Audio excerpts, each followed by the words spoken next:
Hello, BookTube. This is a book haul. Went out today. We started the day by going to the library where I work, and we brought along the kids so they could help shovel the place out. We got about a foot of snow yesterday, give or take a little bit.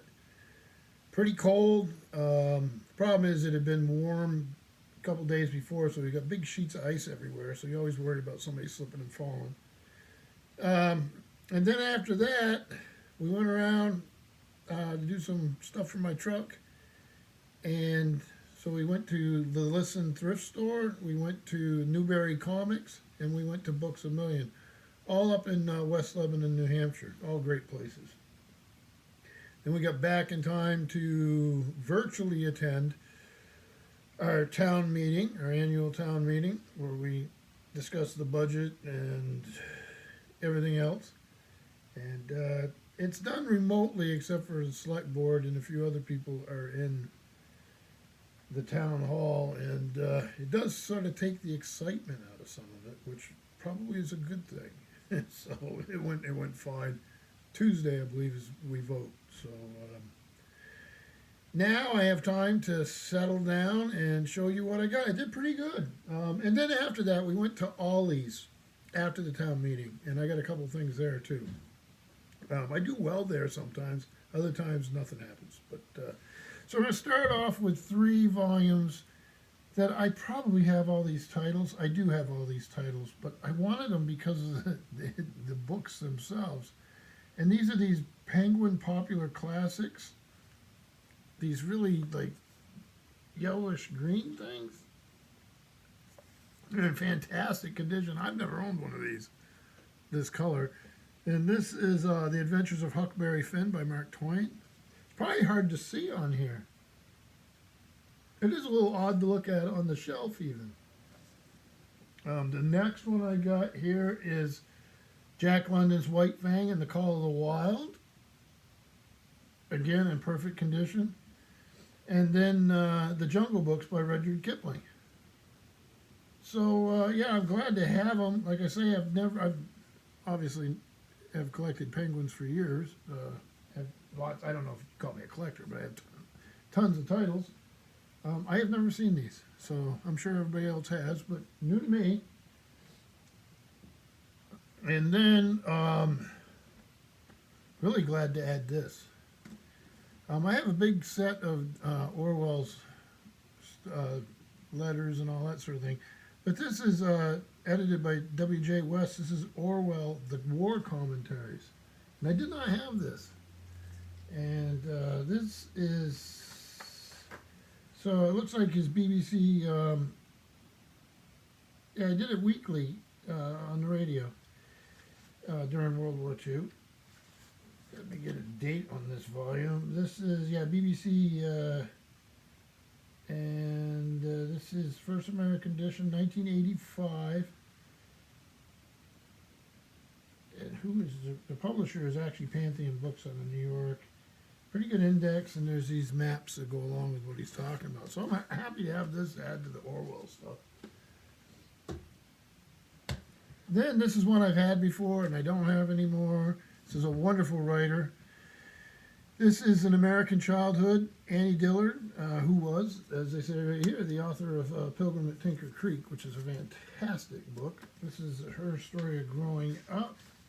And this is Harper and Row Publishers out of New York, and this is the fourth printing of the, it looks like the first edition.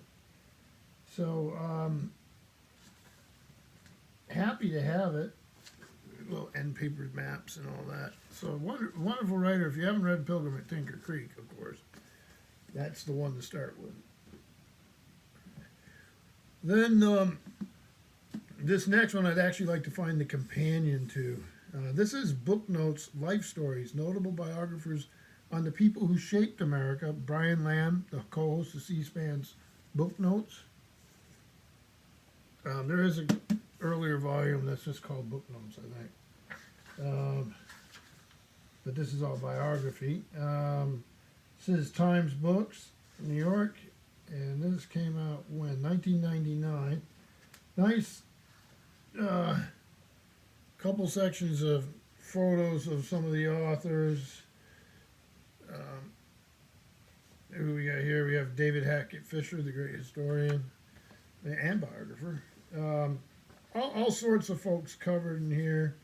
I just hold it up there for a minute. If you want to get an idea, you could always stop the video, and then instead of me reading them all off.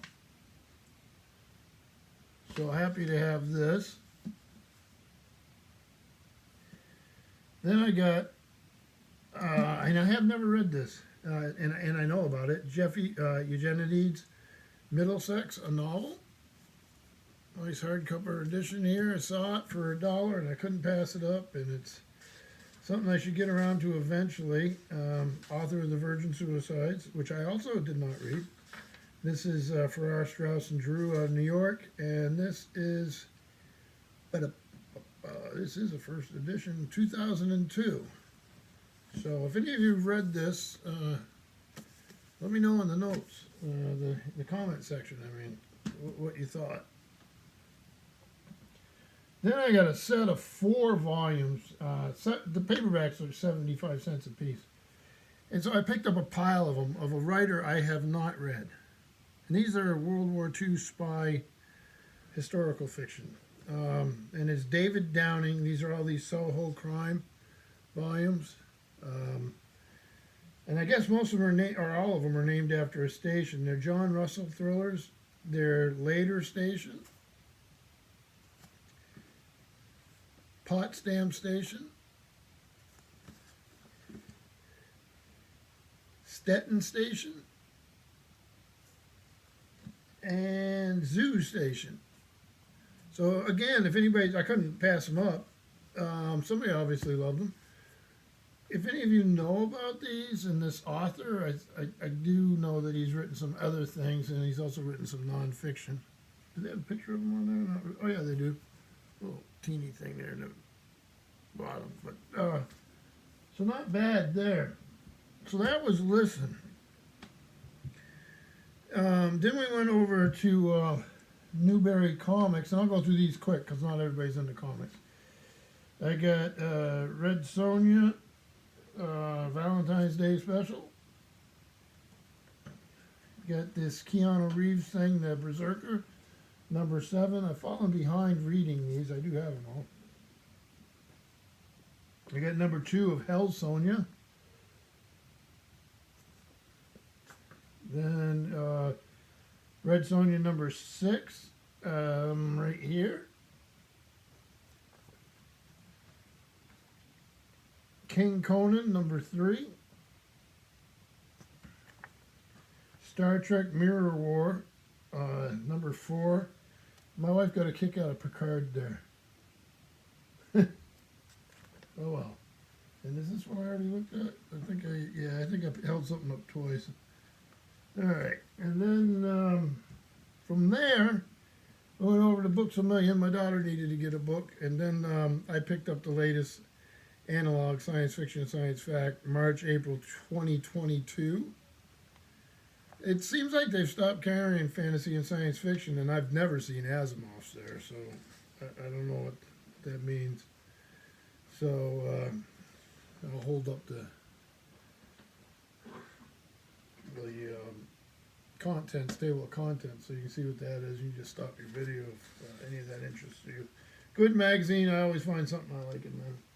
But yeah, sort of disappointed they don't do the fantasy and science fiction or the Asimov's, which I'd really like to see. I never see those. So then, like I say, we went to Ollie's. Now, Ollie's pretty hit or miss with me. It's a good place. I mean, it's just, for my interest, I never know when the stuff's going to show up. It's pretty random, or at least it appears to be on the outside.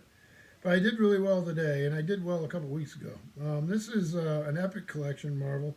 This is Conan the Barbarians, Hawks from the Sea. This is Volume 2, 1972-1973 of Marvel's original Conan the Barbarian. Writers Roy Thomas, artists Barry Windsor Smith, Gil Kane, and John Buscema. So this was wonderful. I got it for like $2. It's, what did they go for originally? They go for $34.99. Um, give you an idea of some of the artwork. So I'm glad to have this. I did not have this, and it should be great fun. So yeah, look forward to that. And then I got volume 2 of one of these omnibus Marvels, and I got it for like $12. These things go. What is this with? They're originally $125. This is Stan Lee and John Romita. This is the Amazing Spider-Man Volume 2. So for $12, you're gonna grab it. You know. There we go. Love that cover. So I've never read a ton of Spider-Man. I've read it off and on like anybody else, but I do like it. So like I say, the price is pretty amazing. I would not have spent 125 on it, but there you go. So yeah, not too bad. I don't think it's possible, but maybe without the comic books, the regular comics, I could do a Steve Pyramid here. I doubt it. All right, I'm probably going to get myself in trouble here by even trying, but now the gauntlet's been laid down. Let's see if I can do it. Oh my gosh. Yep, this is asking for trouble. So without the science fiction magazine and without the little floppy comics, let's see if I can pull this off. There we go. I'm not going to hold it up there very long. So, yep, today's little book haul. So, tomorrow, 2 o'clock Eastern Standard Time, Noah from Everyone Who Reads It Must Converse will be visiting the channel. So, we'll do a live stream. I hope that many of you can be there. It'll be great fun. I'm a big fan of Noah's and his channel, and we watch his weekly live stream as often as we can. So, but he will be visiting us tomorrow, so hopefully we'll see you then. Thank you, BookTube.